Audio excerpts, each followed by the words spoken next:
Hey, good morning, folks. This is Humble Dragon coming at you again from the Humble Dragon Dojo. It's been a while since I posted a video.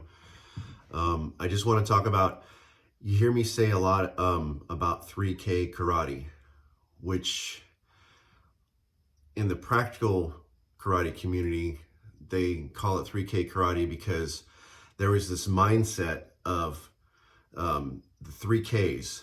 You have Kion, which is basics, Kata, and Kumite. And their philosophy in the 3K karate system was Kion, Karate, Kumite, and never the three shall meet.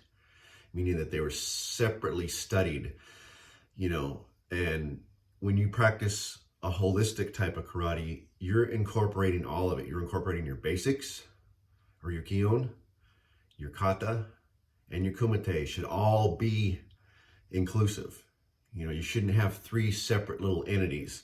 But the reason this came about was, around 1919, the early 20th century, Ankui Tosu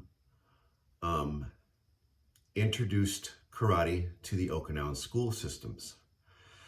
So it had to be watered down. And that's kind of where this 3K karate started coming in. And then, of course, further, when it got taken in, over to Japan by Gichin Funakoshi, it even further delved into that 3K karate mentality, as to where we're just practicing for aesthetics and for personal improvement, which there's nothing wrong with any of that, but it lost a lot of its combative function for safety purposes, because you don't want to teach a kid, like, let's go, for instance, let's just say the inside-outside block or the blocks, and you're here. And what they were teaching the children, which was a much safer way to do things, was, of course, parry the strike, chamber the punch, step in and punch.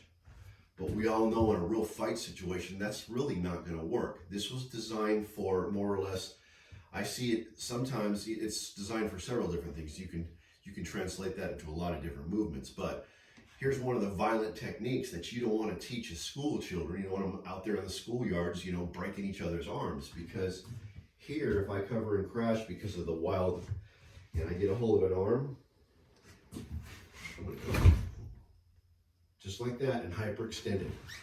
Because there's the elbow here, I got arm control, I got it. I'm going to snap that arm. Okay? Same thing with rising block. Rising block, you were teaching the kids, okay, somebody comes in high with a high punch, knife, whatever. You're blocking, stepping into punching. Well, in the kata, the very first kata, in my style anyway, Hien Shodan, here, the hand opens up, the hikite pulls down, and his hand rises. Well, if he comes in with a wild punch and I catch that and I pull and rotate, if you can see what would happen to my arm when I pull and rotate is I catch this, just like the hikite shows, we rotate outwards and down.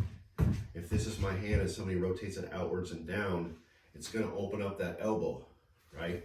I come across with a wild punch, they catch it, twist it, expose my elbow upwards, same thing here. Then the rising block comes into play, right up under the arm. Hyperextension again, pace. Okay, so again, they didn't want to teach that to school children, so that's where that watered down version came from of the one-step blocks that you see in many karate schools, where they'll step back and, the uke or the man who's going to throw the attack, he'll step back 10 feet away from this guy like this and come in and punch.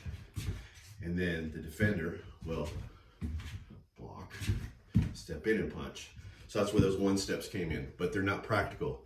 They're not practical for self-defense. And if you're being taught that, again, I would urge you to review your training matrix, especially if you're looking for true combative function in your karate. Anyway, that's all I got. This is Humble Dragon. Peace out, y'all.